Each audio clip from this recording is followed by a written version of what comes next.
Ladies and gentlemen, boys and girls, children of all ages, the Pots and Pans Network proudly brings to you its tag team champions of the world, the Mustache and the Beard. No, the Potsy and Tino show. And the beard. Not right at all. Our theme song, which unfortunately, because Tino's not here, is normally brought to you by Adam's House Cats, called The Wrestling Song, and it's available on iTunes for 99 cents. You said it was in Ivory. Ebony and Ivory. The Mustache and the Beard. The mustache and the beard. Coming in, man. Like this thing is. This is pretty crazy at this point. I look like a redheaded Santa Claus. Nah. Yeah, no, not quite. Folks, if you are listening and I sound tinny or anything else, I apologize. My microphone is not connecting again, and I had to finagle the computer to even let me have something work with sound. So, but we're here, we're doing it, and Tino, we always like to start with a little something. What's up with you? I'm a little punchy, as you can see, because I'm tired. Because last night, yesterday, my mom had the reason why we're on the nights. My mom had her eye surgery yesterday, so I stayed with her last night, and it was she was just having pain, so I can tell she was up and down, and she was coughing and doing all this stuff. So I couldn't really fall asleep. So I want to make sure she wasn't up trying to walk, because because the eye and her equilibrium and everything's off. So I was kind of like, so I didn't really get a good night's sleep. And so you didn't let her drive home from the hospital? No. So we had my mom's a pastor. So one of her people from her church took her and brought her back, and then today took her to her follow up and brought her back. So All I had to do was stay the night with her last night. And like I said, she was up and down. Then I had to work all day, and I came home, and I dozed off, and you texted me, and I woke up. I was like, home. I think that's all I put was home. I don't even know what I text you. But so yeah. So I'm tired. Yeah, tired and punchy. But and then tomorrow at 10:10, I get to go get the shot, baby. My first shot. So you're gonna let old Carino put his shot in your arm, huh? Yeah, shot in his arm, and he's to blame, darling. You get love.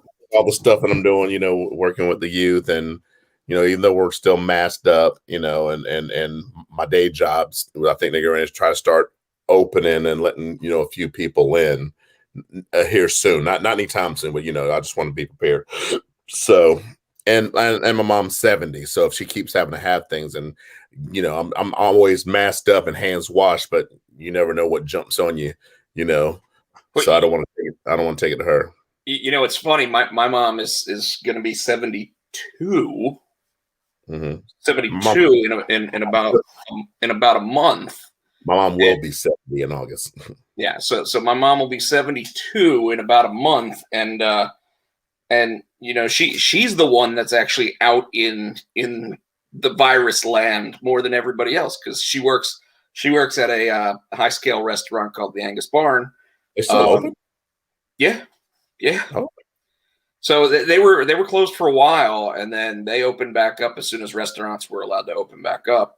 And she works like 3 days a week, so she's all masked up with gloves on and everything else, serving people up in the cocktail lounge. But yeah, man, it's pretty crazy when you think about it. Like she's the one that could get everybody sick, and she's the last one that we want to see sick. But I just said, and my shows are picking up, so too, so I'm out there. So, yeah, so my sister and brother-in-law apparently got an appointment for their shot on like Saturday down in South Carolina, and I'm sitting here going, I still don't have anything telling me when I can go get a shot. Have you applied and done all that stuff? As far as I know, that website is still garbage. I know they were doing the PNC arena, and I think so. And are you? Is your job eligible? Are you considered an essential, or where you would be eligible to get it? So as far as I know, I'm group 4. So I think starting the 24th, I'm eligible to go get it. Yeah, and that's because of the heart surgery and everything else with that, not because of my job. You would think that working at LabCorp though that they would be more essential because they have to distribute the tests and the vaccines, right? So, but think about that with your heart surgery, you would think they would have bumped you up further, wouldn't they? Because of all that's an underlying condition for your ass. I'm apparently group 4, so I'll just settle for that. Folks, if you're in the chat, don't be shy. Say hi, join us, and keep our show running because we obviously run out of our own topics. So if you're out there and want to join in on the chat, we would love to hear it. Tino, what else did you have going on? Because you said that your shows are picking up. Yes, so I got another show at the Cork and Untapped in Clayton this Saturday, 2 to 5, the place you went to last time. And then I just got a call from, I got a text earlier today from the Mason Jar. Okay. But I'm doing the one in Aviators. I'm doing the actual brewery where they have, so not the restaurant, but the actual brewery. And so I'm doing that on the 27th. So they're starting to call, they're starting to, the day shows are starting to pick just a little bit, not like I would like, but they're starting to. I think everybody's easing up, and they're starting to see that they're loosening up, and they're able to get out more. And the herd immunization is working, so they're slowly but surely trying. But let's be real; they're not even close to herd immunization right now. I think I saw a report that said 0.2% of the population so far has gotten the vaccine. So it's something. Oh, way to go. What's that? We've got a way to go. Oh yeah, long way to go. And apparently there's like 26% of adults that say that they don't even want to get it, and it's like who cares? Like just get the shot in the arm.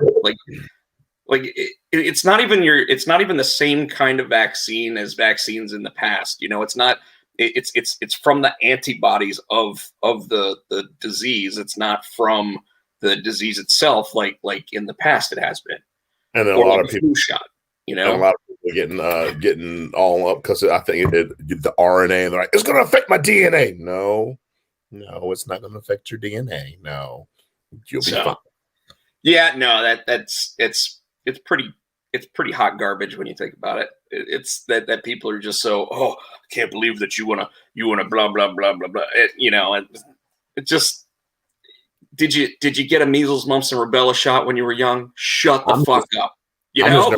I'm just nervous about it. A, because Tino doesn't do needles, and B, because like I said, Nicole had it. Hopefully, I won't. But they say if you have had COVID, that first shot, a lot of those symptoms will come back, the fever and the chill. And I'm not looking forward to living through that again. So those are my reservations from the shot. But other than that, dude, it's gonna hopefully help me not do it again.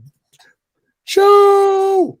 So Joe, there's 3. The original Mason Jar is in Holly Springs, and then there's 2. There's a Mason Jar restaurant in Fuquay, but then there's the Mason Jar Brewery. It's kind of like the Aviator Brewery where they actually you can go through and do the tour.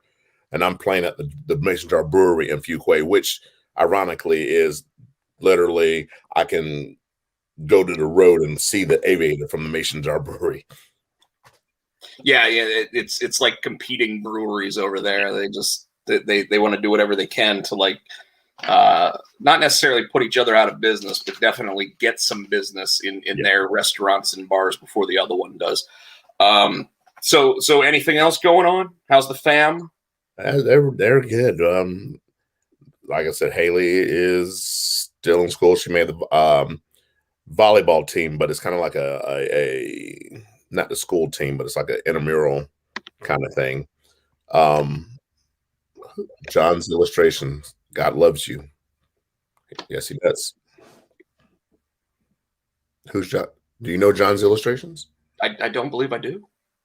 So thank you for saying hi, John's Illustrations. Welcome to the show. I thought maybe one of your friends. I was like, I don't know. I mean, it very well could be. You usually introduce people when they come on, so I was waiting for you to introduce them. No, I it's one of those things where we're trying to build the brand and get people to subscribe to the show. So if you haven't already subscribed and you like what you're hearing, please do. What's up with you? What's up with me? So a couple things, actually. Past couple weeks I've been talking about the Junior High Horrors Volume 1 Freaks and Geeks. Right now, number 4 on Amazon. If someone wants to go out there and order a copy, $19.99, comes out in July. That's available for pre-order right now.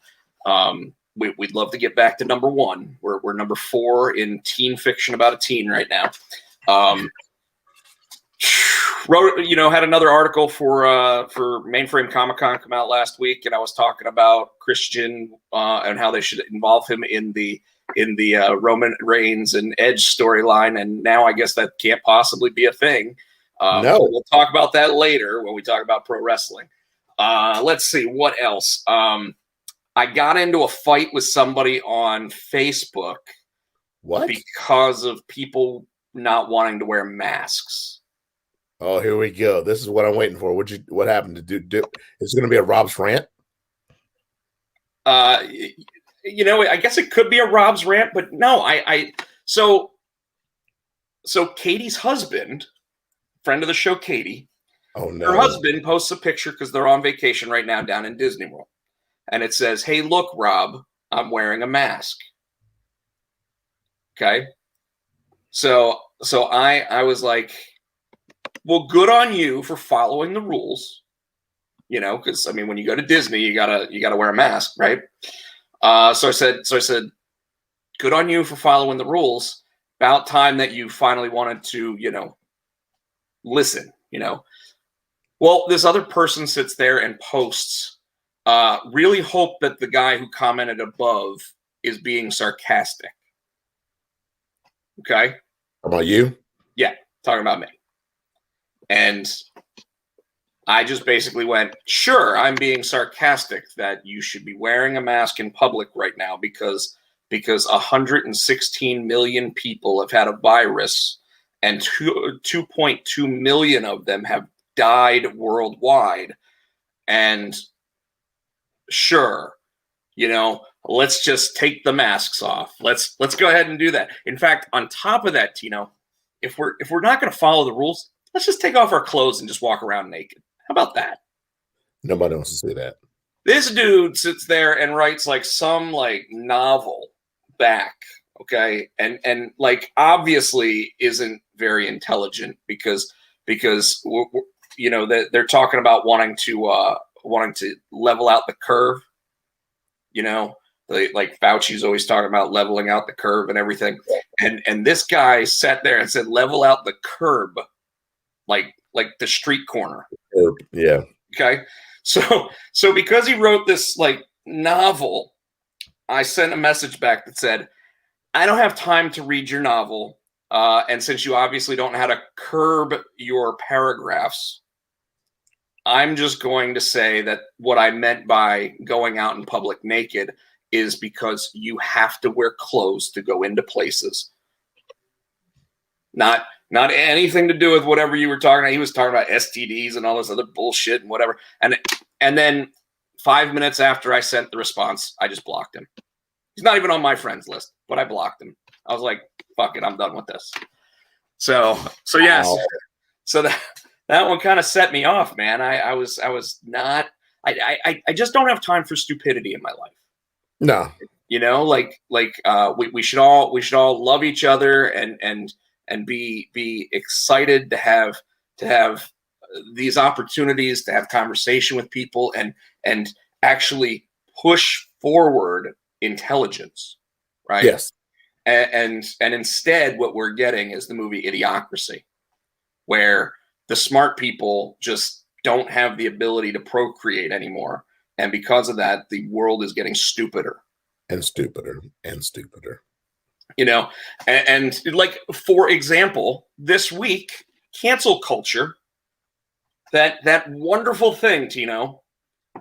You talking about my man who they're trying to cancel? They took away Pepe Le Pew. Oh, that's not who I thought you were talking about. You know who they're trying to cancel? Well, no. I think I know who you want to say. You want to say Dr. Seuss. No, somebody else who can come for them. Go ahead, tell me. Eminem. Oh well, I mean, hey. Wait, are you talking about the candy? No, dumbass.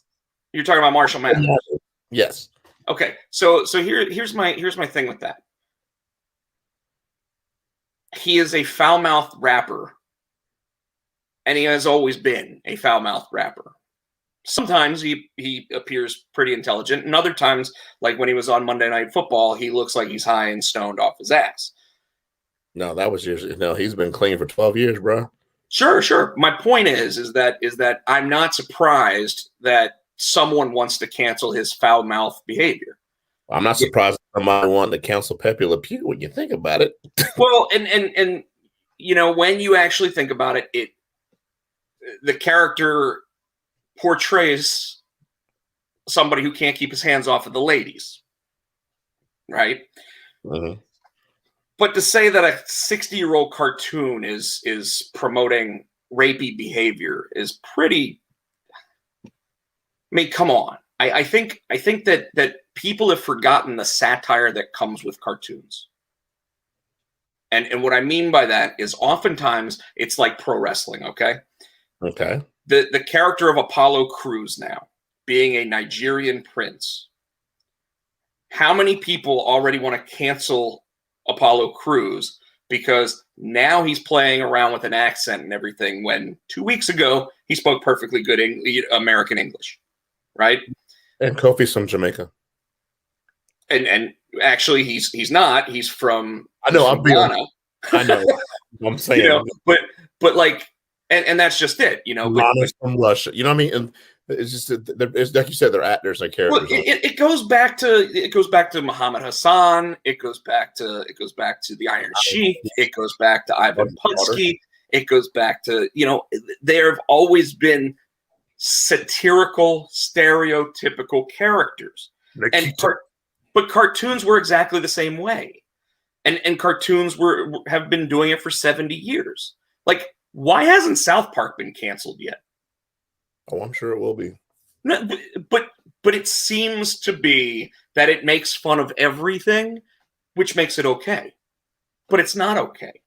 But it should be okay because we should stop being so fucking sensitive and allow things that Terrence just dropped in there. Tuesday, Ludwig Borga, Yokozuna, and of course, Yokozuna from the island of Samoa. But Fuji, you know, Mr. Fuji, if you want to go that far, was obviously the stereotypical Japanese guy. Farouk, the domestic foreigner. Terrence, did you smoke before you came on the show? Oh, he was enjoying himself a little bit, I'm sure. So I have a problem with that because it means that they're going to go after Speedy Gonzalez. It means that they're going to go after, you know, like I don't even know if the Roadrunner and the Coyote are safe. I don't know what they're supposed to be making fun of. Although when you think about it, in the desert you have coyotes, so it's very possible that, you know, they will go after the coyote for some reason. I don't know. You're reaching now. Well, okay. Bugs Bunny dressing up like a woman. Suddenly that's not okay. You know, Yosemite Sam. We don't know if he was a pirate or a cowboy, but for whatever. Sam was a cowboy. Oh, like a damn pirate. He was a pirate in some episodes. Oh, he wore the big black pirate hat. Look it up. So I you know, and here we were. I said I wasn't sure I was going to rant, but here I am fucking ranting about this shit. You know, it's like, I said to somebody the other day, I said, you know, the reason why we're not going to get canceled, Tino, because it's a white dude and a black guy at the same time sitting here normally agreeing about most of the stuff that we want to complain about, which means we're hitting all the angles. You know, like we know what not to make fun of. Mm-hmm. Well, I know. Sometimes you don't know. Well, that's true. That's true. But I get away with it because you're my tag team partner in this mess. We're the Dudley boys, man. Fucking. You gotta start stuttering. No, that'll get us canceled. No, that'll get us canceled. And when I'm sitting beside you, I can smack you in the back of the head. So T said yes, he is partaking and tequila. So so anyway, I'm about sick and tired of this cancel culture because to be fucking honest with you about it, Tino, the reason why I have a problem with it is because people are so upset about Pepe Le Pew right now that they seem to forget that we just voted out of office a president that said he'd have sex with his own daughter. But apparently he was okay, apparently. Yeah. For half the country. Yep. Whew. And that's what brought it back. Because I read an article about the Dave Chappelle skit talking about Pepe Le Pew. Yeah. So interestingly enough about that, you would think that back in the early 2000s, you could still talk about that stuff and not have people get so pissed off about it that they were like, take it off TV. Like, did you know that on Disney Plus right now? Did you know, Tino, on Disney Plus right now, if you want to watch The Muppet Show, there's a disclaimer on the front of it. The fucking Muppet Show. Is it Tuesday night we get to drop F-bombs? I mean, I've already dropped like 6 of them. I know. I think we just kind of went with it at one point. We just went rated R again. Yeah, because you stopped me when I do it. So. Well, I didn't stop you tonight. No, I went on a rant, man. It was going to happen. Anyway. And it's because it's so fucking stupid. Like this shit is so stupid. Like the fact that people want to cancel Pepe Le Pew, but they didn't want to vote out of office Donald Trump. Like if there isn't something that's so fucking backwards. Like and then the family of Dr. Seuss wants to cancel Dr. Seuss. Yeah, but those 6 books that they canceled, I don't remember ever reading them, but I did go back and look and see some. Yeah, they probably should have. Well, yeah. I mean, it's like that forgotten Disney movie, Song of the South, right? Like that's what Splash Mountain is based on, and that was one of their the biggest rides. Yeah. Check it out. The log flume. It was all about like Brer Rabbit, yeah, and let us not forget, it's also where we got the song Zippity Doo Dah. Mm-hmm. So for how many years was Zippity Doo Dah like the commercial for Disney World? All the way up to like what, 10 years ago? And then did they take out Splash Mountain? No, Splash Mountain's still there. Okay. It always hurts like a bitch, so that's why nobody does it anymore. Like that you just. You know, I love Splash Mountain going to that top and then that's one of my favorites, especially if we go in the summer and it's hot as hell. Yeah. Oh yeah, you gotta go down at least once just to cool off a little bit. But I mean, it boggles my mind, man. It boggles my mind. To everybody in the chat, don't be shy. Say hi. If you have differing opinions than us, we might not show your comments. And please remember that YouTube does not allow profanity in the comments. So we can do it. We can do it. You guys just can't. Yes, exactly. Don't cancel the books, but be prepared to talk to your child when they ask you why they look like that when they bring the books to you. I mean, the world is so sensitive now. And you know, Tino, I think it goes back to when people got told you're not allowed to spank your kids. You know, and I don't even know when that happened because I got spanked when I did shit wrong. You know, and I have no problem with parents that do that. Now, beating a child is something that I have no tolerance for. No. But a spanking for not listening, a spanking for trying to steal something from a store, a spanking for absolutely. This timeout bullshit basically just makes people go, we gotta we got to be more. We got to get rid of all the bad stuff in the world. I hate the fact that the job of professional comedian is almost dead now. Yeah, because the comedians can't do what they're so good at doing. They can't talk about anything. Dave Chappelle is where he is, and he's probably one of the few people that isn't going to get canceled because he still talks about stuff. He still does, and he does it, especially with the Carino thing going on. He's got that big farm wherever he lives up in Ohio. Yeah. And he invites people in, and he still does his stand up, and he still says, and he's still talking about stuff.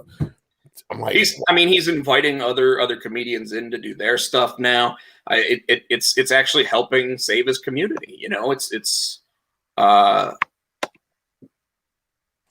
I think there's a line where people don't understand what spanking is versus abuse. There are some parents who don't understand the difference, and it does turn into beating and not spanking. You are absolutely correct.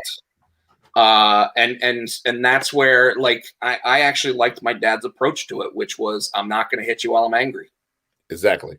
You know, now granted, when he finally showed up and was going to give me my spanking, it was normally like 7 hours later, and I have like the memory of a dog. So it's like, why are you hitting me? You know?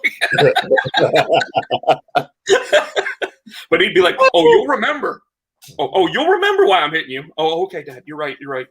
You know, but like when I would get a spanking, it would be like 2 shots and I was done. You know, okay, I learned my lesson. Leave me alone.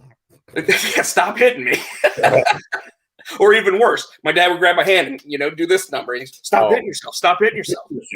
You know, and shit like that was funny when we were kids. Yeah. You know, I don't know. I'm so sick and tired of cancel culture, though, man. Like, and here's where the problem for people like you and I is, and it's pretty simple. You can't be down the middle. Because then you have both of the other two sides sitting there saying, make a damn decision, or you're on the other side, even though you're not really on the other side. And there's no way around that unless you pick a side. Like, you almost have to just dive into something and just say, this is going to be the hill I die on going forward, and just let it happen. And that's like that with everything. You can't be, and I was watching something. I think my pastor had something. He had a Zoom meeting with different people from the churches on different sides, and he said the same thing with the politics thing. You can't be a liberal. You got to be a Democrat, or you can't be down the middle. You got to be Democrat, or you've got to be Republican. You can, and if you're not, if you lean a little bit, you're that. You get labeled. You don't get a chance just to be Switzerland, be neutral, and see both sides. You know. Sometimes it's ridiculous, and it's because like I don't really like to piss anybody off, right? I like to make people laugh. You know that. Like I will, if someone's having a rough time, someone having a bad day, I will say whatever. I will let things happen to me that I would not normally do, just to see if I can get someone to laugh. You know, like you love doing that thing where you just like smack me or whatever, and like. It just happens, and anybody who's watching sits there but I'll tell you, I'm getting ready to stamp the world with this stamp right here. Bullshit. Because I'm about tired of everything. It's just everything is just going to get stamped with bullshit going forward because the way the world is acting is bullshit. And I don't even want to say it's the world. I don't think other countries have this issue. You know? Oh, so Helio said cancel culture started as a good thing, as most things, but became a product of power. Voices that never been heard now seem louder. Well, and he's absolutely right. And the point of that is pretty simple. The reason why they're able to be heard now is because they're hiding behind fucking social media. They realized that because they don't have the verbal debatable skills to go out there and actually say and speak their mind until they could hide behind worried asshole 68 on Twitter or whatever. They don't realize, and you know, if worried asshole 68 is watching the show, welcome aboard. But but it's one of those things, man, where like it drives me absolutely batshit crazy. I don't even know if I can read all of Joe's thing here. Dr. Seuss thing might be a financial decision as much as anything. 4 of the 6 books have barely sold a new copy over the last 5 years, and the highest selling among them, among the 6, sold 5,000 copies in 2019. Joe, I think that the reason why that's the case is because people don't buy books. Like, and if you look at the stuff, the things from Dr. Seuss that still sell are the ones that they still make movies out of. You know, it's pretty ridiculous. This makes me feel good just seeing this comment on here. Rob will make sure you're having a great day. Some of us have been going through some struggles recently, and I absolutely do try to do whatever I can to make people laugh. Oh, I'm the same way. Oh, yes, you are. Like, you know, Tino has seen me at my absolute worst, and yet he will do whatever he can. He'll be like, "Bitch, we're going out." I don't care what you say. And we'll go out. We'll have a great time, and then, you know, I get back to my, you know, whatever my shit was at that point. So, it was also just a meme in the beginning on Twitch and Twitter, and then it became this huge movement to legitimately cancel people. And yeah, you know, like sure, James Gunn said some horrible bullshit 10, 15 years ago. But should he be canceled off of Guardians of the Galaxy 3 after he's gone ahead and apologized to said people, made different financial contributions to different charities for those people, and done all of that? I don't think so. I think that, and here's where that pisses me off, is the fact that they went ahead and they hired him back to do Guardians of the Galaxy Volume 3, but they went ahead and fired Gina Carano for speaking her mind. Like, you can't cancel some and not cancel everybody. Like, you can't be that company. That's what pisses me off about just a lot of this cancel. They pick and choose. Thank you. That's right. Yeah, even though he's not even wearing his colors today for it. And I'm in Haley's. I'm looking in the thing. I'm in Haley's room, and I see my alma mater. I was wondering why there's Jonas Brothers pictures in your room, but no, this is Haley's room because she's got the desk. I'm like, ah. So Tino, I'm gonna go from one rant to another, baby. It was a rant? No. But I did what I said I was gonna start doing, and I started writing them down so that I remember the stories that I want to talk about for the GameStop story of the week. Stop me if you've heard this one before. No, I'm kidding. I know that you haven't, because I tried to make sure that I picked ones that you didn't know about. Oh, so, Tino, every GameStop store manager has a story about a child going to the bathroom on their store floor. Every GameStop store manager has that story. And you do too. No, actually, I don't. What? Yeah, I don't have one, but I'm going to. So I don't have one while I was there. Okay. It definitely happened at my store, but not while I was there. So this week we're going to talk about the kid taking a dump in the store and having to have it cleaned up. Okay. Yeah. Oh, right. Here we go. Yeah. So, you know, as a store manager, you get 2 days off a week in most cases, unless you've got to take care of everything in your store because your people are garbage. And, you know, you hear all the stories. If you read Reddit, you see it all the time. Well, I had a day off, and my key holder was there. And this kid is doing the pee-pee dance in the store. How old is this kid? Probably 3, maybe 4, 4 maybe, but doing the whole like holding it and like squeezing it and you know and dancing around.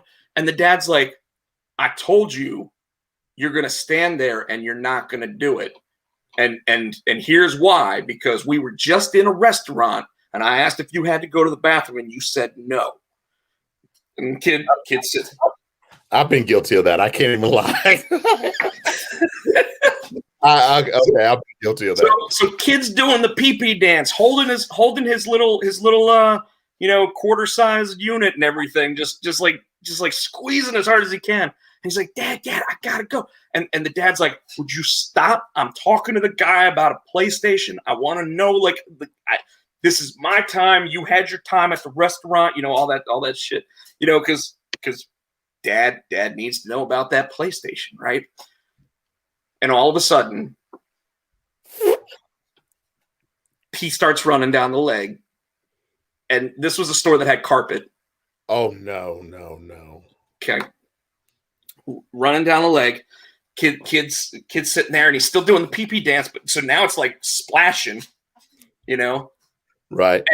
And then from what I was told by the associate, you hear,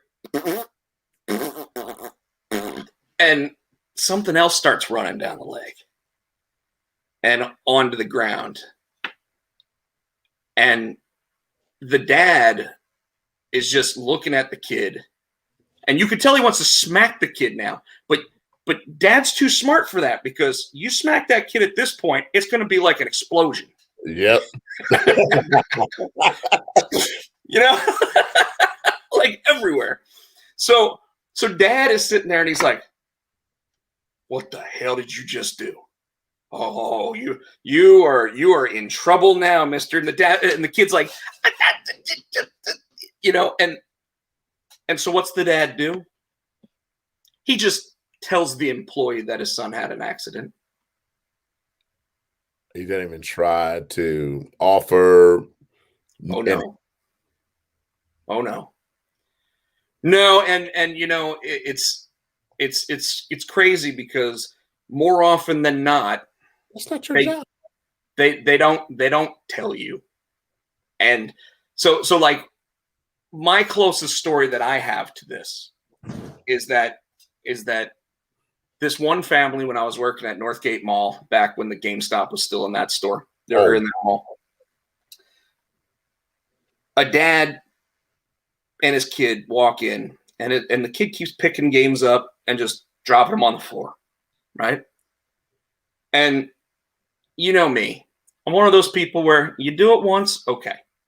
You do it twice, you start like nails on the chalkboard to me, right? And then, of course, because the dad's not following his child around the store or whatever, kid grabs onto a shelf and pulls the entire shelf off the wall.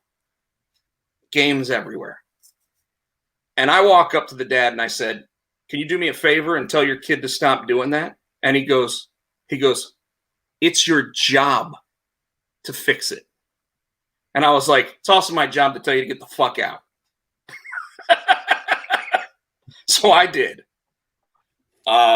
So yeah, man, it like the next time you talk to your local GameStop people, ask when was the last time their floor got peed on by a child. Because I'm sure they will remember almost down to the date that it happened. Oh, damn. Apparently it's not a true GameStop manager experience if you floor it in the bathroom once.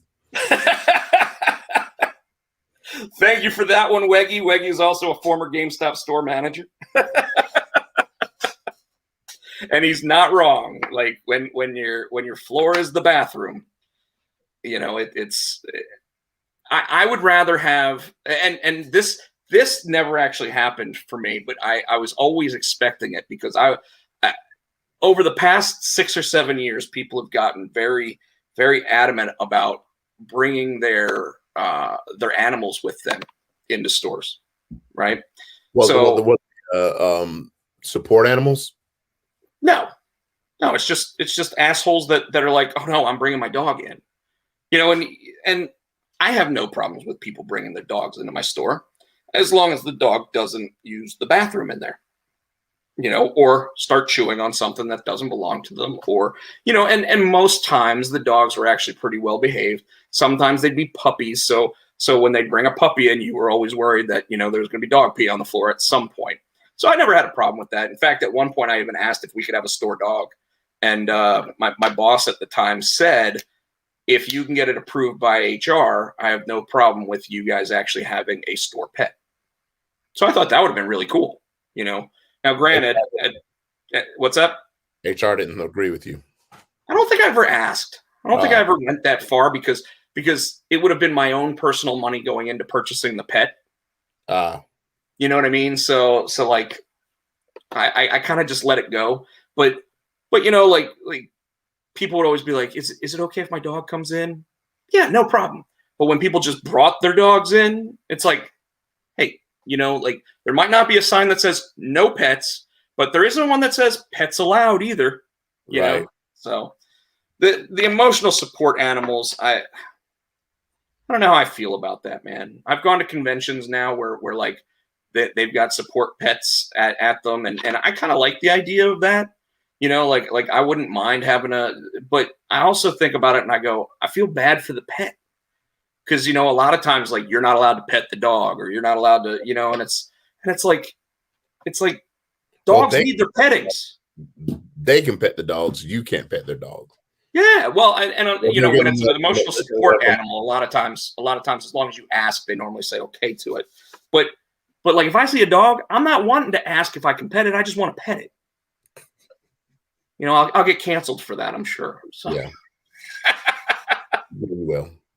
So was that a quality GameStop story? That was a good GameStop story. Not the top one still is the dude that threatened to sue the store if they fired the dude. That's still my favorite right there. Yeah. That is a good one. You know, that's a solid one. One of these times I'll probably have to bring up a story about how someone got fired and, you know, like how they tried to rip the doors off the hinges and stuff like that on their way out. Like, you know. So other than that, Tino, I can tell you what happened for me this week. I got a good cry in. I got a good cry. Why? Because WandaVision's over. Yeah. For 2021, I think I'm reading. Or 20, no, this is 21. 2022. I think next year is coming out. What is? Is it next year they're coming out with a new season? Or that's something else? No. So the final episode was called the series finale. Oh, that was it? So if I had to guess, they left it. Did you watch the end? Yes. Okay. So if I had to guess, they left it open enough to where they could totally do a second season if they wanted to. But I think that what Marvel's plan is now is to take those films and make them into we're gonna have like 8 weeks of a TV show, and then we're gonna have a movie come out, right? Because originally, before the whole COVID thing started, it was supposed to be WandaVision, and then the very next week was supposed to be Doctor Strange. Like that's how they originally listed it. Now Doctor Strange is going to come out, I think, in November or something. Or actually, I think Spider-Man comes out in November. I don't even know when Doctor Strange comes out. Movie, or they're doing a show like WandaVision? No. Doctor Strange is the second movie. Okay. So that's why, like, everybody that sat there and talked about WandaVision being like, oh, it's disappointing that they didn't introduce the mutants and they didn't do this and that. It's a TV show that's being led to the bigger moment of a movie, right? Like it's what Agents of S.H.I.E.L.D. tried to do with its first season when it led into Captain America: The Winter Soldier, except they did 22 weeks. Yeah. And nobody wanted to see 22 weeks of a show where they couldn't even tell you who the bad guy was because they were telling you in the movie, right? So like they couldn't do it, which sucked. And so now they've kind of learned their lesson from that. Do shorter series and then lead into a big movie. And I think it's a great idea because it allows you to origin story characters like Monica Rambeau, and it allows you to have them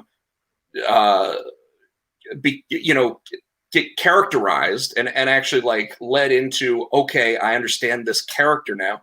And then when she shows up in Captain Marvel 2, you're like, that bitch is a superhero already, you know?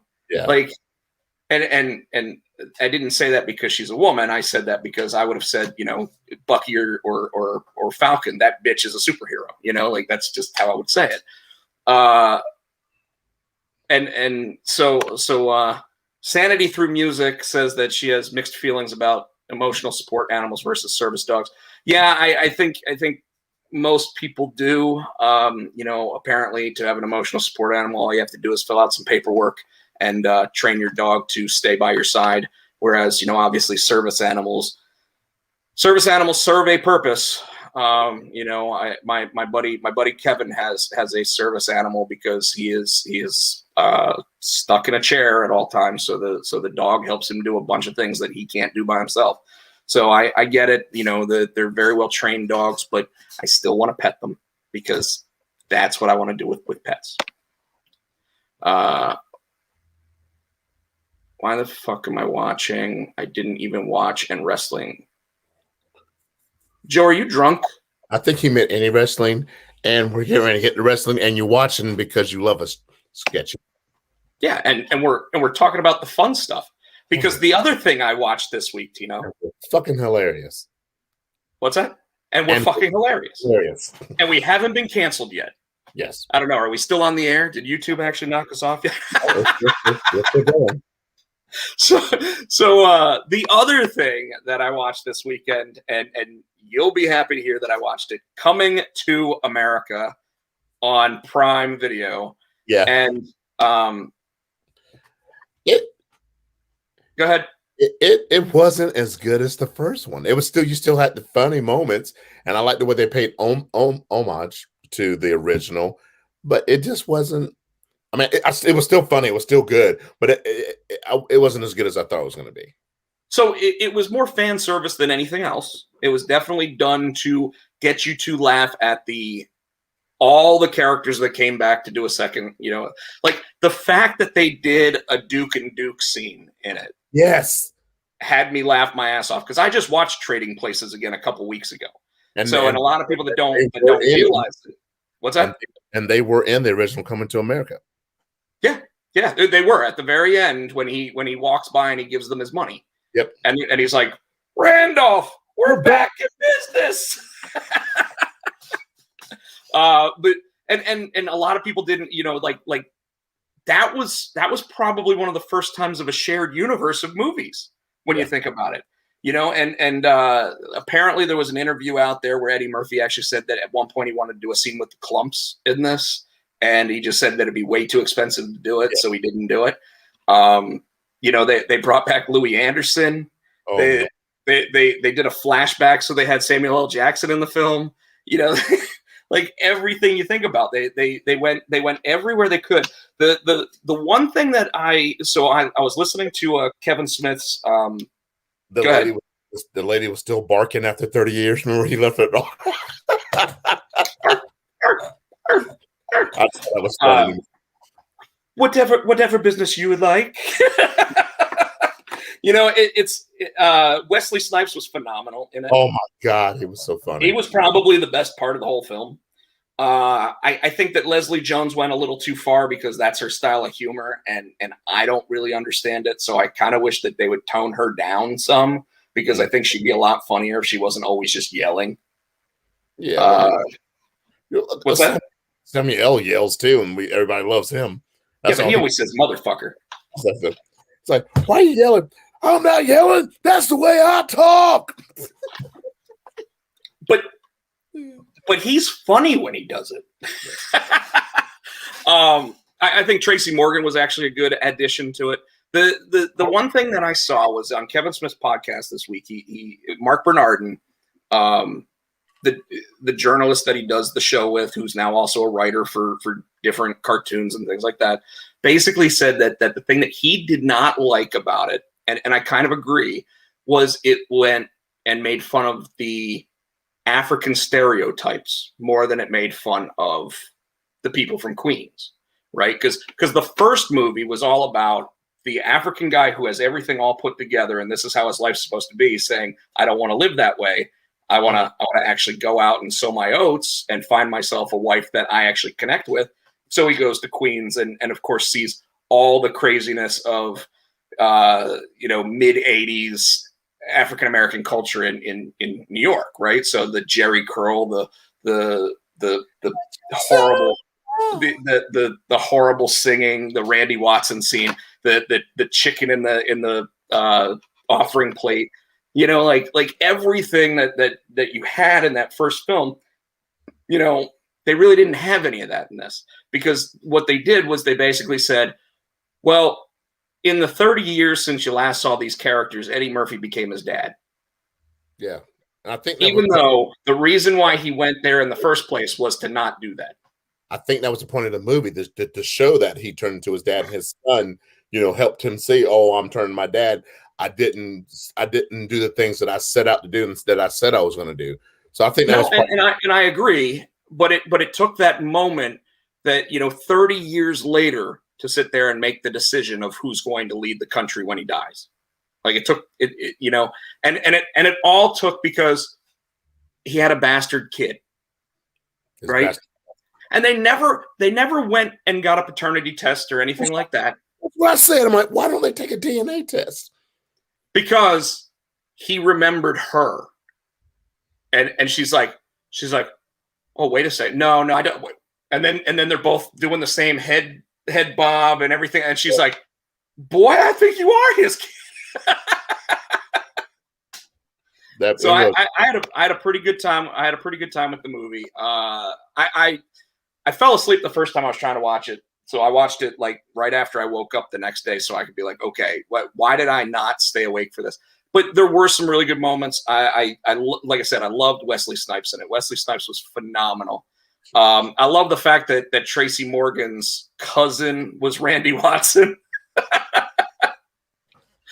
Sorry if I'm ruining it for everybody, but yeah, I you know, and of course the how do you get the whiskers off a lion just had me laughing my ass off because it was so stupid. But you got to watch it. That it was perfect. Yeah. I also liked the Best Buy Geek Squad joke that was in there at one point, and you know, so I really enjoyed it. I think that it really was helped out by the fact that it was on streaming rather than in the movie theater. Yes. I think a lot of people would have been more disappointed than satisfied with the film if it was in the theaters first. So I think Amazon made the right decision by putting it out on streaming service, and I'm okay with that. Last thing about WandaVision, real quick, I really liked how it set up the Marvel Universe going forward. I really like their format that they're doing, and anybody that doesn't realize they're planning on doing, obviously they're doing a making of this week. So I'll watch that because I find it fascinating to see how they actually put this stuff together, how the actors interact behind the scenes, everything else. And then they jump right into Falcon and the Winter Soldier. And then that same weekend, we get Zack Snyder's Justice League. So we get his 4-hour cut of the movie that apparently was bastardized by Joss Whedon, the womanizer, who hasn't been canceled yet for some reason. Did they start the Winter Soldier and the Falcon? Not this week, but next week. Oh, okay. I was like, did I miss it? Oh, God. No.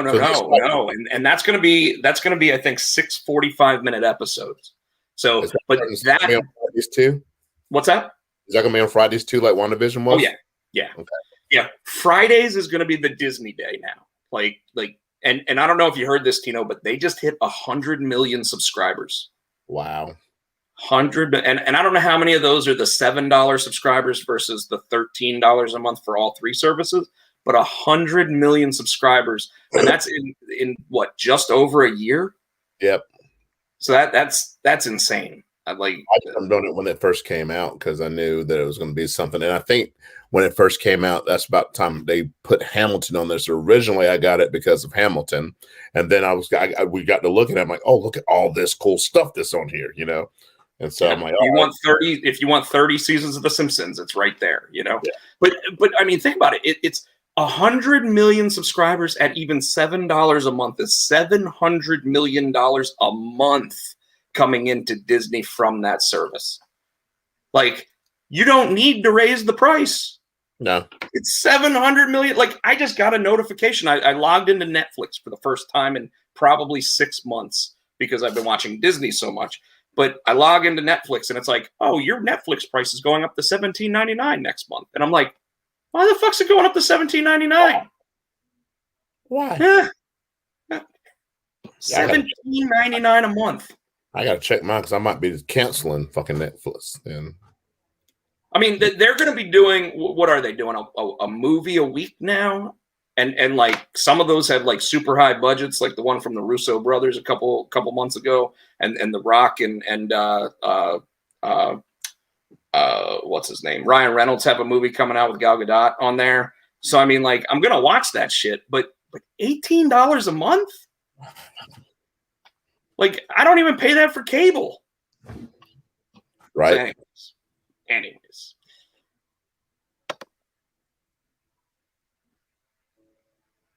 You'd know more about this one than I would, Tino.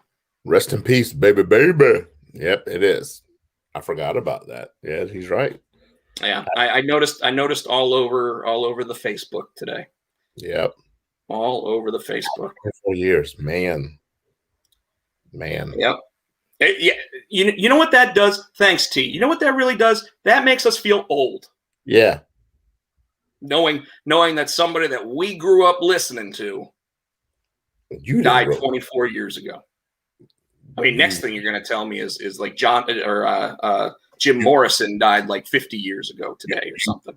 Rob. What? You grew up listening to B.I.G.? No.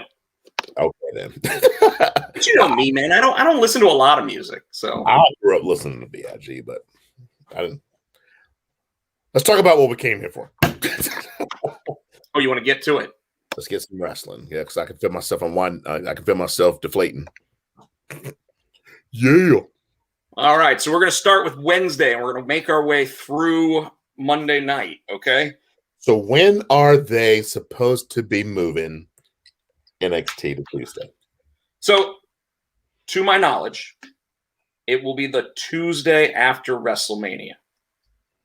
So that I believe is April 10th is the second day of it. So I guess it'll be like April 12th. That is if they officially announce that NXT is moving to Tuesday nights. They have not done that yet. And like I've been saying all along, people are sitting there saying, "Oh, well, if NXT goes off of Wednesday nights, it just proves that AEW beat them off of that night and blah blah blah." That's not it at all. Like, do you know why they're going to move it off of Wednesday nights if they do? Because NBC is canceling the NBC Sports channel. So even sports channels are being canceled at this point. You know, I can't believe it. Okay, no, I'm kidding.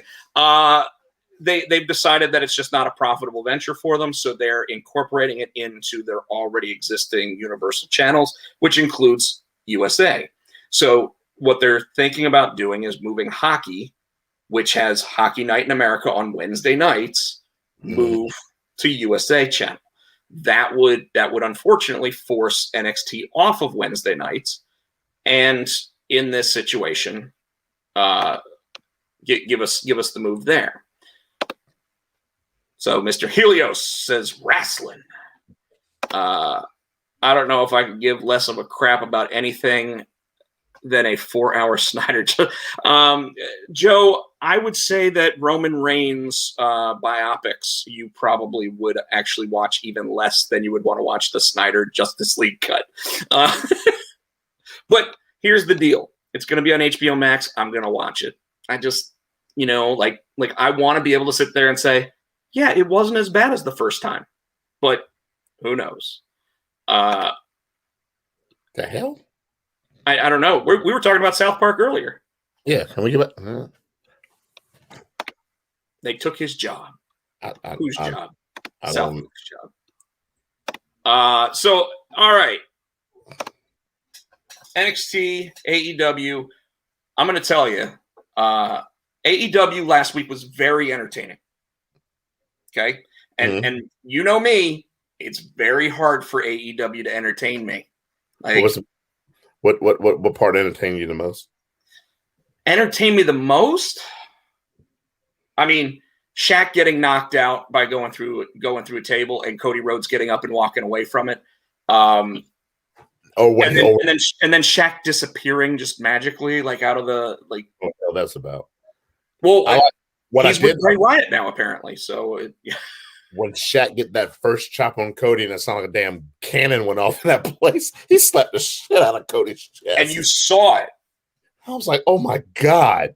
And you saw it, which was just nuts. I thought it was a pretty good match debut for Jade Cargill. I thought Red Velvet was actually a lot better than I was expecting her to be. Can't believe how big Jade is in comparison. I wasn't blown away by the finals of the women's match thing that led to the match at the pay-per-view. I did. What else did they like? It's so hard to remember like what happened on that show now. Like when you think about it, but the whole show entertained. They did have the moment with Sting getting physical in the ring with Ricky Starks, which brought down Brian Cage, and of course Darby came down at that point too. So that was good build up. We got Jericho and MJF beating up Papa Buck. No. That was the week before, wasn't it? The press conference. Oh, right. And the press conference was actually extremely funny because because your guy Conrad Thompson came out and of course before he even got to say rumors and innuendo, MJF called him turkey tits and got him off the stage, and I was pleasantly surprised by that, and it made me laugh pretty good. That entire moment was really good. I thought the Miro stuff was terrible. I thought that I thought that was one of those spots where you could see why some people have to be scripted. Yeah, and then of course we got what's probably going to become the new Four Horsemen. Tully Blanchard, FTR versus Luchasaurus and Jurassic Express. Because what was the cool part of that was the ending when Arn came out to the ramp and was and threw up the 4. Well, that's because Arn Anderson's fingers don't move. Say, here you go. You're gonna get us canceled. Stop.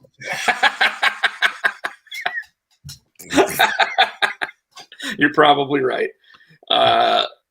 In the chat, we got Joe saying, "Oh no, I'd be much more interested in a Reigns biopic than the Snyder cut," which is pretty interesting to hear from Joe.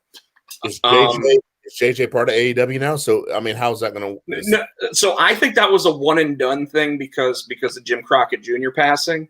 But if the best part about that was when Tony Schiavone's like, and my next guest is blah blah blah, and JJ comes up and goes, can't possibly be as good as what we just did. And he's like, you already got paid. Get out of here. You're not getting paid anymore. That was funny. But then the Big Show comes out and the Big Show says, I've got the scoops. Which to me, when you hear a big guy say something like, I got the scoops, you're either thinking he's got a big thing of ice cream or I got the poop. Or he's got a poop. I got the poops. I like no more BS. I do like the gimmick of no more BS. Tommy Dreamer actually claims that he stole it from him though, because House of Hardcores was no more BS. Tommy Dreamer, you got to try to jump on everybody's bandwagon. What that really started to do though is it got the wheels moving about who's going to be this person showing up, right? Because the Big Show announces the biggest signing in AEW history ever, which, I think that's the second time that the mystery man has been this guy with the same statement made, because I believe TNA back in 2009 said the same thing about him at one point. And then everybody was like, ugh. So MJF actually posted a picture today, and the folks who we're talking about is Christian Cage showed up. Mr. Helios says, tell Tommy Dreamer to shut up. Exactly. Every time something big happens here, oh, that was me. I'm like, you stay in your house of hardcore, shut the hell up. The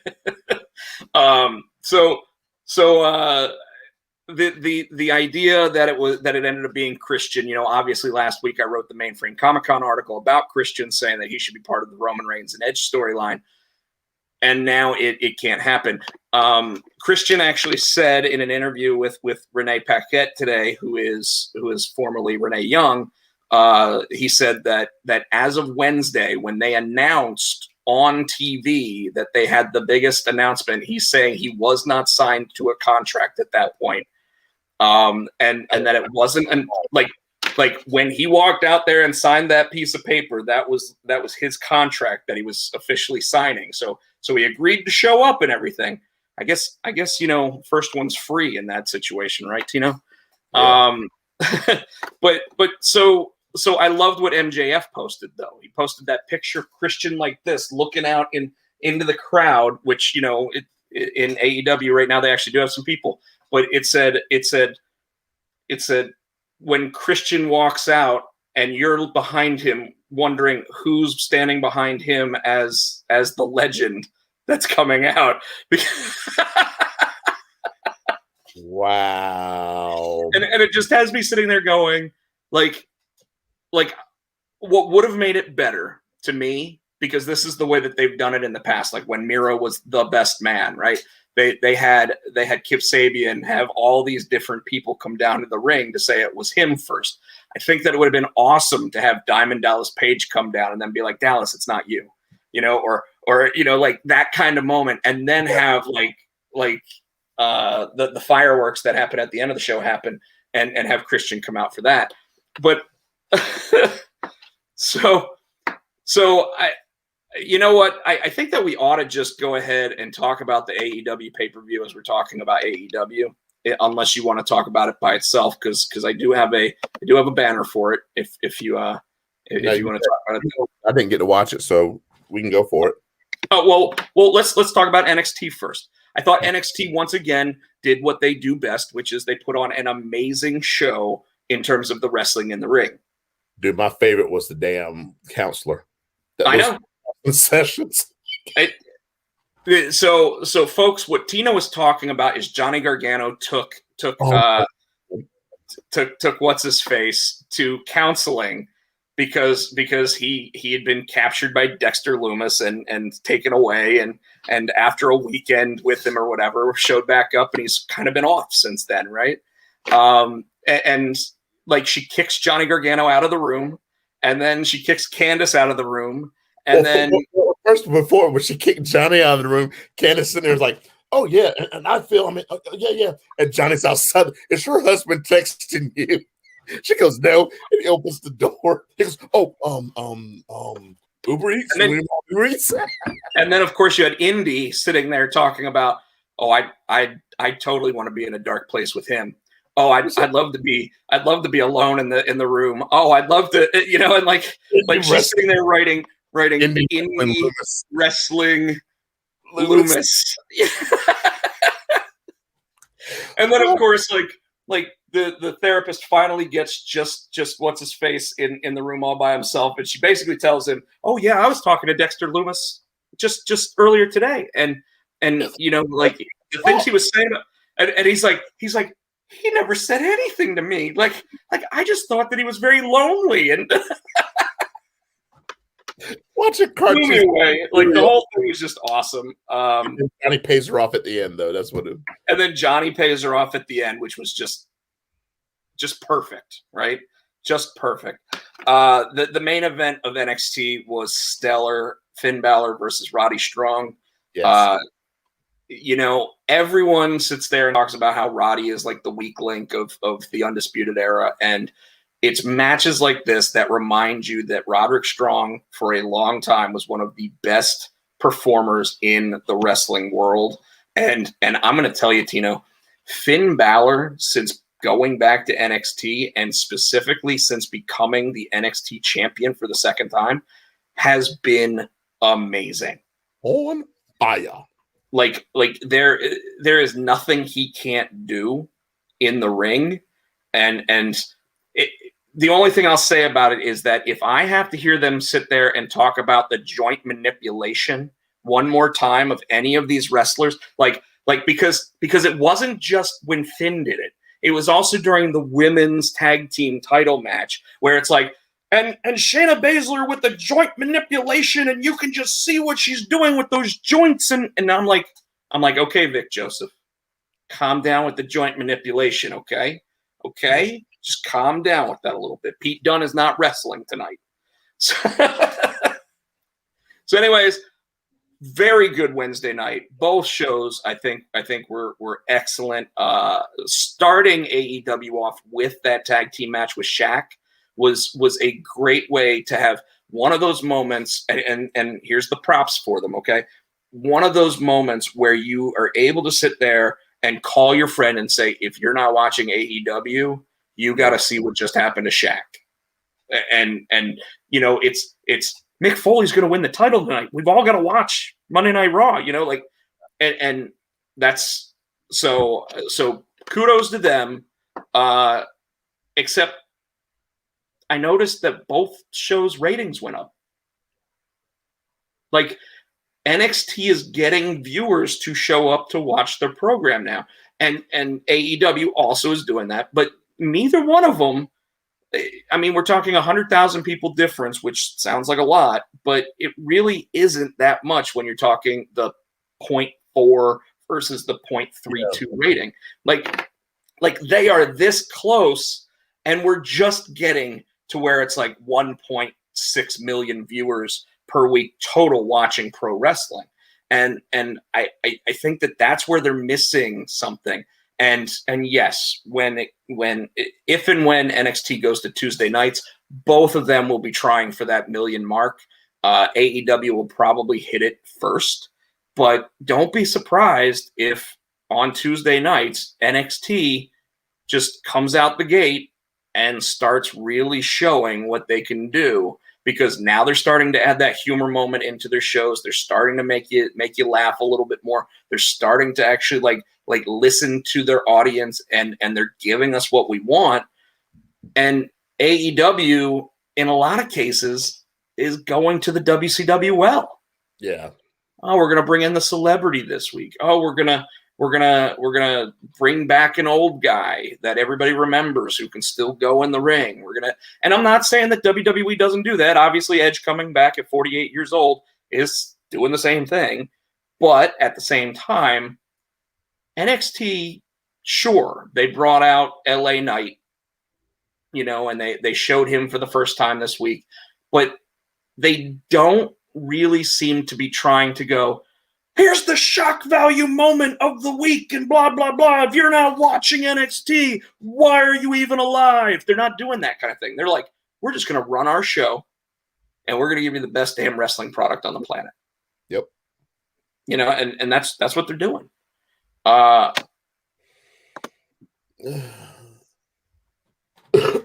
You fading on me? Try not to. I'm getting here. I'm here. All right. Because it's your favorite show of the week, I'm sure. Go! Yeah. Yeah. SmackDown. And how did we start off SmackDown this week? Roman. We didn't start with Roman. We started with Daniel Bryan. Oh, yeah. In the ring with Michael Cole, and Michael Cole sitting there asking him all about, like, Daniel, you were supposed to actually have a tag team match at Fastlane with you and Edge versus Jey Uso and Roman, and you decided to change up that. And he's like, hold on a second there, Professor. Nobody asked me. Nobody talked to me about this. We know Roman doesn't want to defend his title. And sure, it would have been a cool match to have me and Edge, you know, the ultimate opportunist and the leader of the Yes movement, go on to face the High Council, if you will. But nobody talked to me about that. So and let's be real, Michael. I got told when I started with this company that I had no ambition, that I performed the lowest on their psych eval profile out of anybody for ambition. So how is it that I've been successful? Because that woman didn't think that I would ever be successful in this company. And I've gone on to be world champion multiple times. I've won 3 elimination chambers. Yeah, I wouldn't have been able to tell you that he won 3 elimination chambers. Mm-mm. And even though I started thinking, maybe I'll help the new guys, maybe I'll wrestle here and there for a while, maybe I'll do this, maybe I'll do that, it made me realize that when you have to have a guy like Edge come in and take my moment from me at the Elimination Chamber, something's wrong with that. And he's absolutely right. And what did it do? It built a fire in him to where he sat there and, like, I thought he was going to have a stroke. Like, he was so fired up. His face was getting red. And he's like, Michael Cole, you can get out of the ring. I got this now. And then you had Roman Reigns come down. And Roman Reigns is like, listen to you. Who do you think you are? Are you trying to say, do you believe what you're actually saying? Because I don't believe you. Because I know you. You have no ambition. You don't love this. You need this, Daniel. You need this to pay your bills. You need it. I love this. And I love how Roman turned it on him. He's like, I love this. Chris Barrett's in the chat. Yeah, he's been there. Who wouldn't want to tag with the most successful member of Team Edge and Christian, and apparently not Christian. So he's like, you don't love this, Daniel. I love this. And you know why? This is how I show you that I love this. This show needs me. That guy over there, Paul needs me. Michael Cole needs me. You, Daniel, you need me.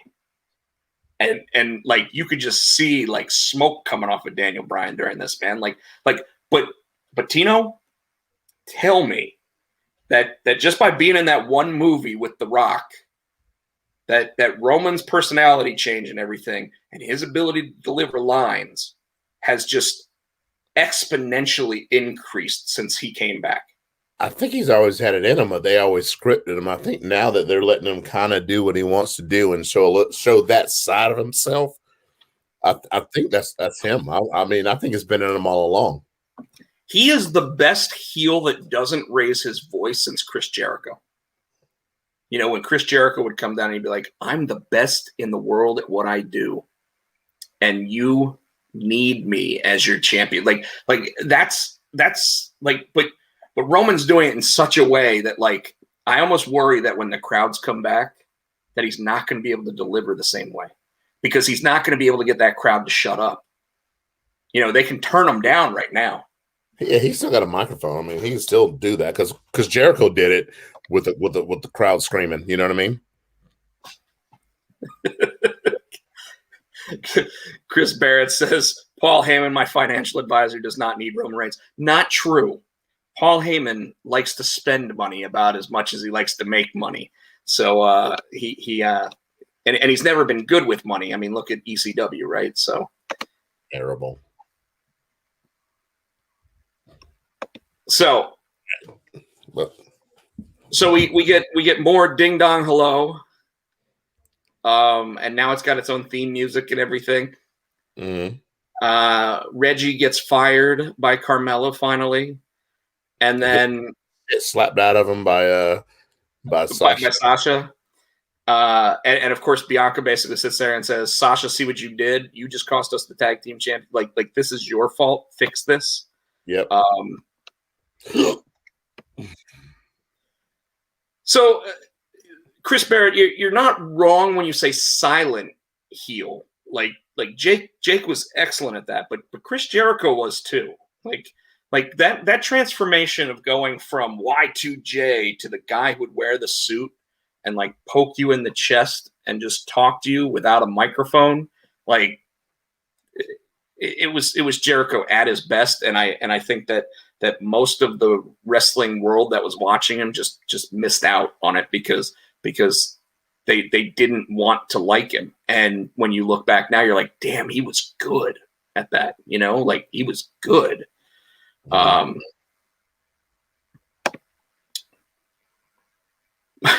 My financial advisor is actually named Paul Heyman. Well, okay.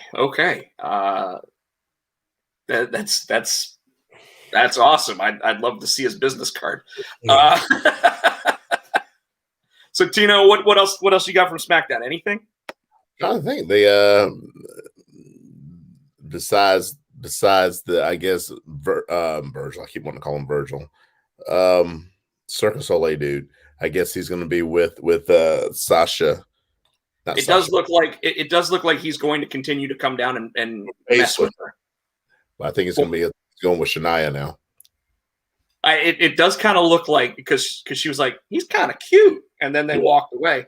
I didn't even mention this, but the fact that they kept the tag team championships from Dakota Kai and Raquel Gonzalez on Wednesday night, and they're making a storyline out of it now to where it looks like you said, Regal's going to apparently launch the women's NXT tag team championships, even though they've got 2 women's tag teams, maybe 3. More than that. I think about all the women that they aren't using. Well, and that's just it. They've got a huge signing class and everything too. That if they decide to put a couple of them together as tag teams, I think that you can actually really build a division. There's rumor that they're going to have a second NXT show on the network that is going to allow them to establish these new stars. So maybe you end up seeing like the main event of those nights will actually be a well-known tag team or whatever going up against some of the new stars. So I'd be okay with all that. So you didn't get to see this? No, so I'm gonna let you do that.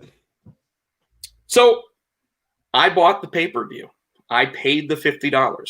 So I will go ahead right now and say I showed my support to AEW this week. Okay. Not only did I give them, you guys see that network members are getting 50% off your first 4 months of the Peacock memberships if you're paid network subscriber. That's awesome. I'm okay with that. It means $5 a month from me for the top tier package. Yeah. I am cool with that because it's about time that I watch that new Saved by the Bell and want to throw up after watching it, or Punky Brewster, or whatever new shows they've got coming on there. I'm going to watch Punky. You do want to watch Punky Brewster, don't it? Like, I don't know if you were kidding about that or not, but I know you want to watch it. I saw a commercial with her in it today. It was kind of crazy. So show starts off with the tag team championship match. MJF, Jericho, they look great, but something happens. Jericho ends up knocking off the apron, ends up knocking Wardlow off. And after the match, after the Young Bucks retain, MJF got hit with like 6 straight super kicks at one point, by the way. Oh, and was just standing on his feet, getting kicked. Jericho takes one and he's down. The match was solid. I really enjoyed it. Young Bucks end up victorious, like they should, because they're the established tag team versus 2 random guys being put together. After the match, Jericho sits there with Marvez and he's like, "Shut up, Marvez!" And he's like, "This Wednesday night on Dynamite, we're going to have a state of the inner circle, and I think some changes need to be made. What about you, Max?" And Max is like, Yeah, just be there Wednesday night. Some changes are going to be made." And they leave, after giving each other a fist bump and everything, and they leave. And I can't help but think that we're going to get Chris Jericho kicked out of the inner circle this week. Okay. Well, let's see. Or just a division into 2 separate inner circles. Like I can see Hager going with Jericho. I could also see Christian becoming part of Jericho's band of that group. That way you've got your WWE guys on one side. Sammy Guevara actually shows his true colors and joins MJF and Santana and Ortiz. I can see them going off and separating into their own little faction as well. So I can see them doing something like that. Okay. After that, we got the women's finals, and I'm going to say Shida and Rio Mazanaki, or whatever her name is. Hell of a match. It was very impressive. Enjoyed the hell out of it. Highly recommended. then we got the tag team battle royal thing again. Like didn't we just have a tag team battle royal like 2 weeks ago or something for their show? And they go right to the well again and do it again. And this time Rey Fenix and Pac end up winning, so they're the new number one contenders for the tag team championships. Darby and Sting versus Ricky Starks and Brian Cage. Cinematic match. I wasn't too big on it. I actually fell asleep during the match. Oh.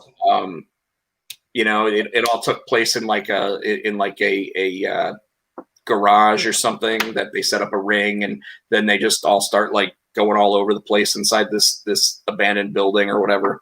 I wasn't really sold on it. Like the cinematic matches, if done properly, are fun to watch, and they have a place now. I think that you can do them every so often and get away with it. But I just wasn't the biggest fan of this. It was nice to see Sting back in the ring, but I really think that you've got to highlight Darby.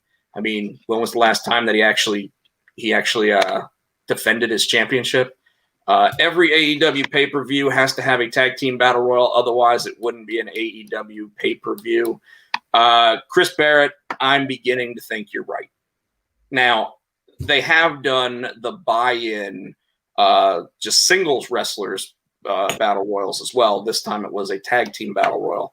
I kind of pisses me off, man. It's a way to get everybody on the show, I guess. But it should have been on the buy-in, or it should have taken place between the two main event matches. That way you have your bathroom break match. Even if NXT has only two women's teams, I think he means tag teams, that's one more than they have on the main roster.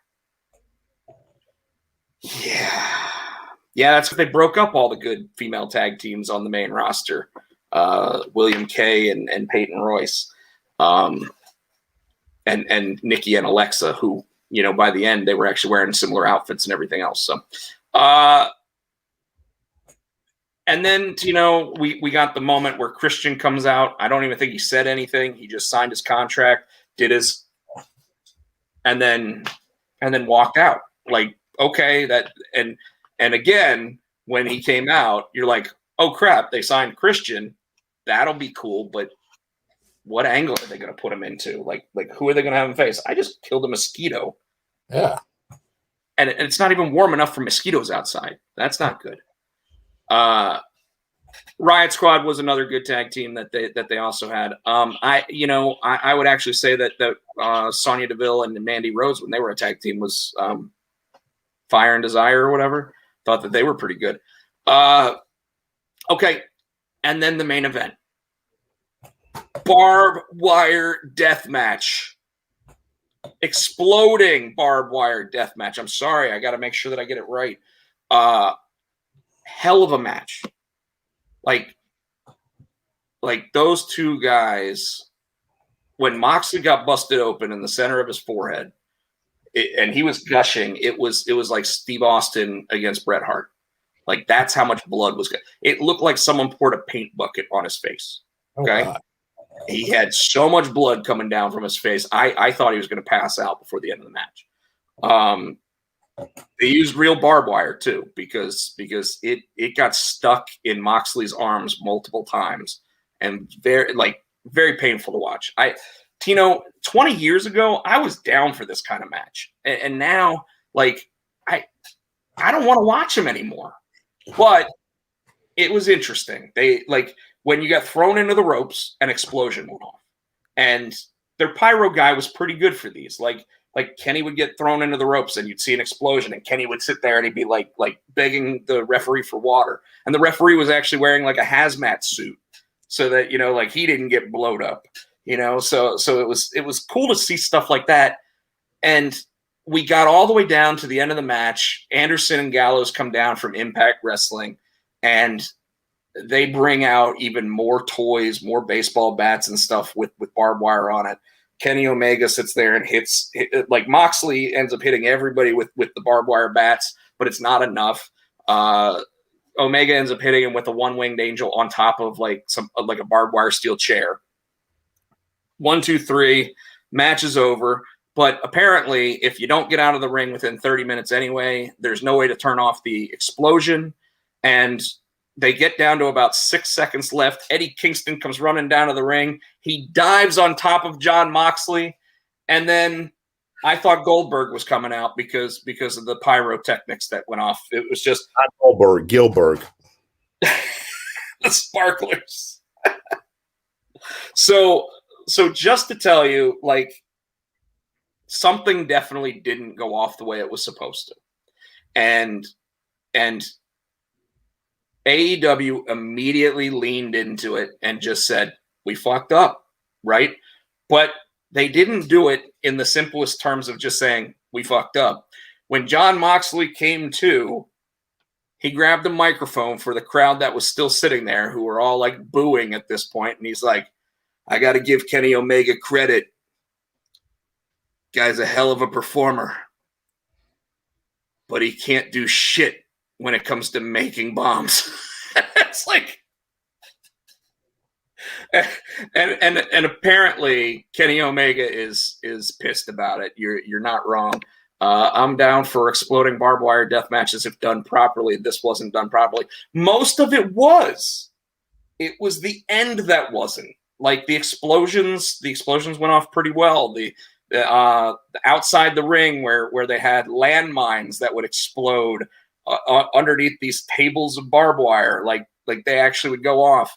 I'm still mad that AEW didn't sign Sandman, RVD, and Tommy Dreamer. Well, at least Tommy Dreamer can show up on AEW now because of the Impact deal that they've got.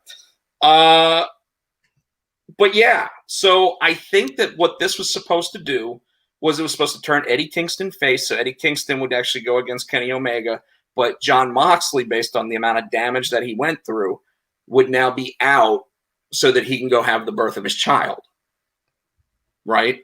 Yeah. Except I think that the way that it happened and the way that explosion happened, they're going to have a blow-off match where Moxley's going to have to go through even more just to get the time off that I think he was going to get after this match. Yeah. Like I wouldn't be surprised if Wednesday night he comes out and he goes, that explosion at the end was bullshit. And I demand you come down here and you face me like a man and we actually have like an I quit match or so, or whatever. And they end up having a blow off match, which Moxley would then end up probably in the trunk of a car driven off by the Good Brothers. Mm. So that would be how I would do that. Otherwise, pay-per-view, solid B+. Like I was pleasantly surprised by it. It kept me entertained. Thought it ran a little bit long because AEW is doing like these 4-hour pay-per-views right now.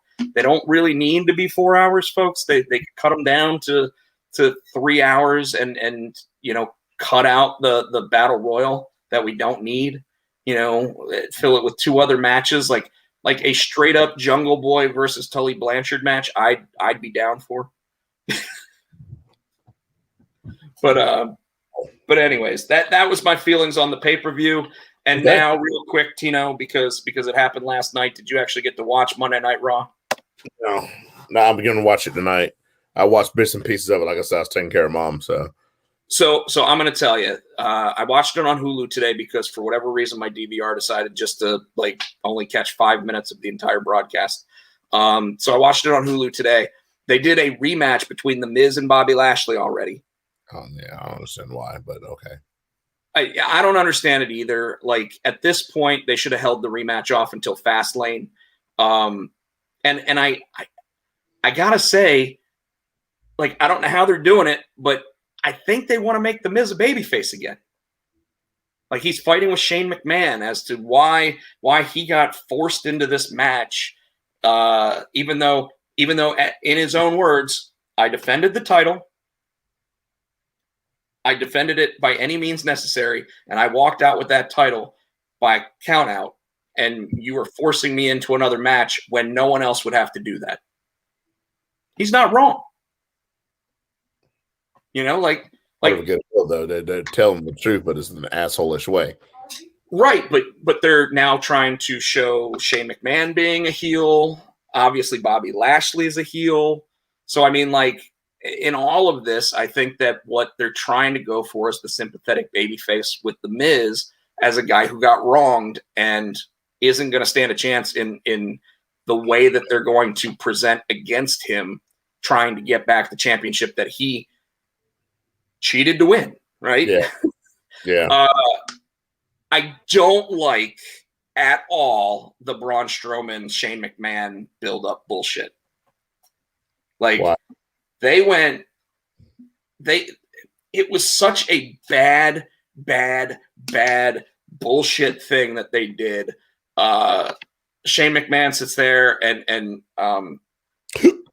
Excuse me. The fans want Miz is what Chris Barrett's saying out in chat. Braun comes down and he sits there and he says, "Are you trying to make me look stupid? Are you trying to make me look stupid? Why don't you come down to the ring and you owe me a damn apology?" And Shane comes down. Shane grabs a microphone, gets in the ring, gets right up in his face, and then goes, "I apologize." And then ducked out, jumped out of the ring, went all the way back up the stage, got ready to say something else, and then turned around and walked away. Right? And the whole time Braun's like, if you got something to say it. Like, just air it out. Go ahead. Like, be a man about it. Don't be a bitch, right? This fan wants Lashley. we got dueling fans over here. I mean, even upset Miz girl wants the Miz as champion now. Like, that should tell you where he is as a character at this point. So anyways, later on in the night, Shane McMahon comes out and says to Adam Pearce, "Go find Braun Strowman, get him down in the ring. I want to go ahead and get this off my chest. I've got to get it off my chest." And so he gets in the ring. He's standing up there, and he fakes that his microphone doesn't work, so he asks for another microphone. And then Shane goes and starts walking up the ramp, and he just keeps slowly talking, like I never called you stupid, Braun. I would never call you stupid. I may hear other people say the phrase like stupid is as stupid does, or I might hear like people sit there and claim that, big body, small brain, but I would never, I find the word stupid abhorrent. I would never use that word to describe you. I would never call you stupid. And then of course he says something like, "But you might be stupid." And then he like ducks out, and runs away. And the whole time Braun's like, I think I did see that part. He goes, Braun, and he ran away. And then Braun walks up the ramp like this, and he's like, "You don't get to call me stupid," or whatever. And then hops out of the ring, and you see Shane hop in a car. The car drives off, or at least you think you see him get in the car and drive off. And then Braun just storms off a different direction. And Shane comes out and he's like, "Stupid." And the whole time I'm sitting there like, that's 20 minutes, even on the Hulu cut, I can't have back. Yeah. But then we got another Drew McIntyre versus Sheamus match. And those guys like to hit the shit out of each other. Like, straight up beat the shit out of each other, Tino. Like this is one of those matches where potatoes are being thrown. And I'm all for it. But then the main event happened. And they got to the main event by showing a package for Randy Orton with The Fiend and Alexa Bliss. And then AJ Styles is getting interviewed, and he's like, whoa, hold on a second. And it's some brand new interviewer that they've got that's like a Australian guy or something. And he's like, whoa. Don't you want to talk about the Randy Orton stuff? That's how we do it here on Monday Night Raw, talking to the new announcer guy. We all know that Braun chased Shane, that Shane would climb something and dive by. Yeah, it's obviously leading to Braun Strowman versus Shane McMahon at WrestleMania, and I don't want to see it. I don't need it. I don't want it. I think it's stupid. I think at this point, Braun Strowman's basically going to find himself in the role of the Big Show at WrestleMania, where they're just going to make him look like an idiot and have to take losses to everybody. That's what it looks like. Although he will beat Shane, because why the hell would Shane win that match, right? Unless the Mean Street Posse comes back. Anyways, so they set up a Randy Orton versus AJ Styles match. And I don't know if you saw last week, but apparently now Randy Orton is seeing himself on video like possessed by the Fiend or whatever. And it does nothing, but you know what it reminds me of, Tino? It reminds me of when Papa Shango, the Ultimate Warrior, was in the mirror when Hulk Hogan was looking at, washing his face in the bathroom, and he looks up and the Ultimate Warrior's in the mirror. Well, that's what it reminds me of. Spitting that black shit up. That's Papa Shango was doing that to the Ultimate Warrior. Wouldn't it be cool if Papa Shango actually showed up with Bray Wyatt? Like, he's been this. It's the Godfather. No, it's not. It's Papa Shango. Now he's Papa Shango again, or the Boogeyman. Like I don't know. Anyways, we're gonna see Shane, the Main Street Posse, and the Stooges. Now the Stooges, like Gerald Briscoe, doesn't work for him anymore, and Pat Patterson passed away. Yep. So and Gerald Briscoe's got them big mutton chops now, man. Like, I don't understand. I wonder if he's actually going to join the Briscoe brothers. No. Like, I don't even know if he's actually related to them, but wouldn't that be cool if he came out with them? Yeah, their real name's not Briscoe. Well, that's fair. Yeah. Kind of like C.W. Anderson's real name isn't C.W. Anderson. Yeah. So, Tino, I got nothing else, man. I'm ready to put this one to sleep like Brutus the Barber. Yeah, I'm puttering out too. I'm like, hurry up. Braun. Shut up. It's so bad that you have to watch it. Yeah, I'll watch it. I'll see if I can stay awake. If not, I'll watch it tomorrow. Some point because tomorrow night's AEW and NXT, and then I'll be all over again, so I'll be behind. But yeah. Yeah, I might actually be over at Ruckus tomorrow night if you want to swing by. We'll see how I feel because I got my shot tomorrow, so we'll see how I feel. Oh, I do have one last thing, Tino. What? I started a TikTok. Uh-oh. I started a TikTok. For drawing? Yes. So my TikTok is, I'm going to put it in the chat for everybody.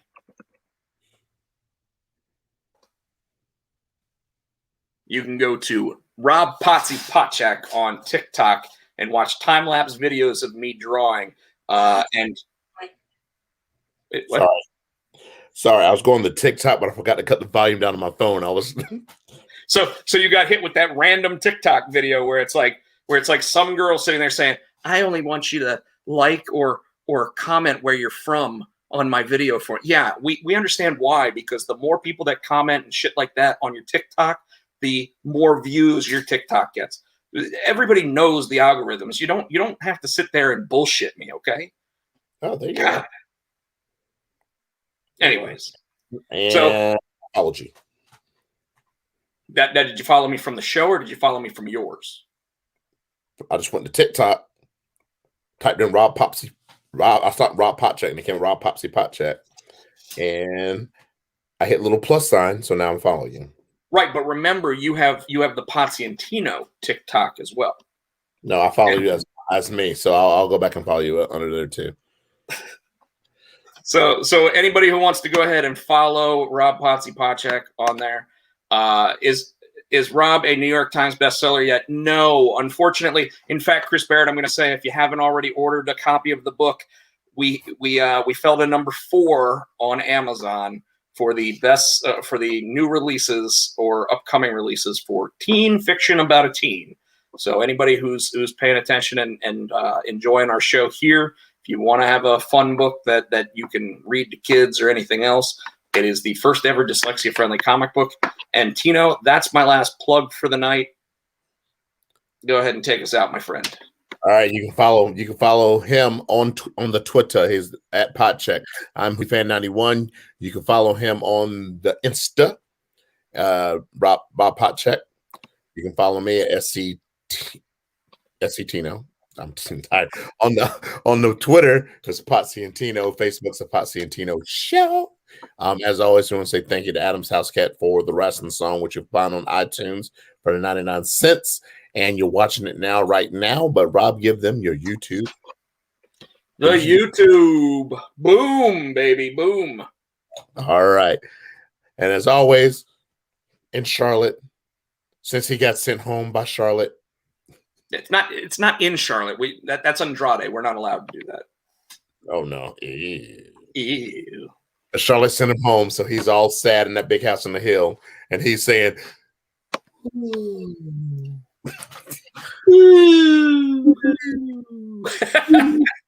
reverse innuendo. Woo! Woo! Good night, folks. Good night, everybody. Go ahead and hit that little button.